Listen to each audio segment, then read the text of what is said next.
Wargamers, welcome to a new series of rough cuts, and I think we're titling this one 40k scenery. Given the 8th edition excitement that's going about now, we are all out to start to get our 40k scenery together. So this is the start, industrialized area based on the Armageddon terrain.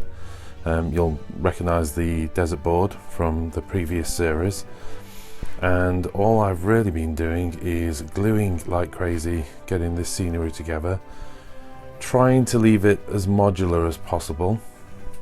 It does come with clips which enable you to kind of stick it together, but actually the thing stands together really well, to be honest.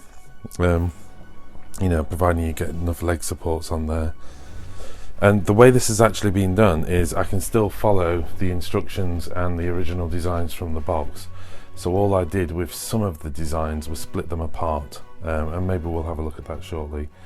So what have we done so far? A huge amount of building, huge amount of gluing, bit of cleaning up, and if I'm being honest, and then a undercoat of Chaos Black with a directional shot of the lead belcher spray, and you know, intentionally kind of misting it in some places and leaving it a bit patchy and those kind of things, because when the washers go on I don't want a sort of nice shiny consistent layer.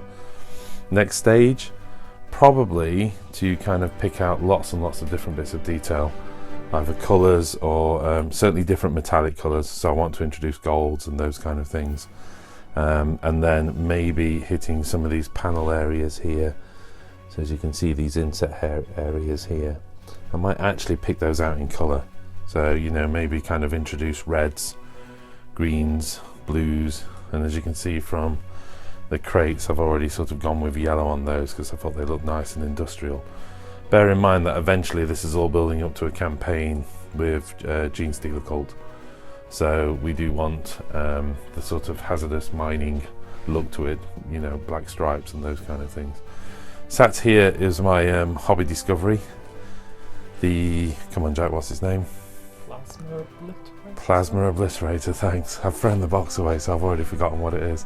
So that was the Plasma Obliterator I discovered in a drawer, which, you know, I thought that looked kind of cool because it's just there defending this industrial complex. But yeah, I think what's really nice is this scenery seems to be working really well with the desert board.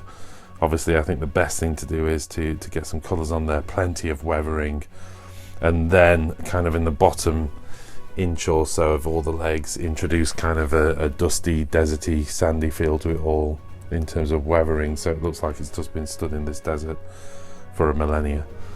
But yeah, super pleased. They're incredible kits, certainly the best scenery they've produced for a while, and just an absolute joy to work with. Admittedly, I've not started picking out all the millions of details yet, so we'll see how time and patience progresses with that.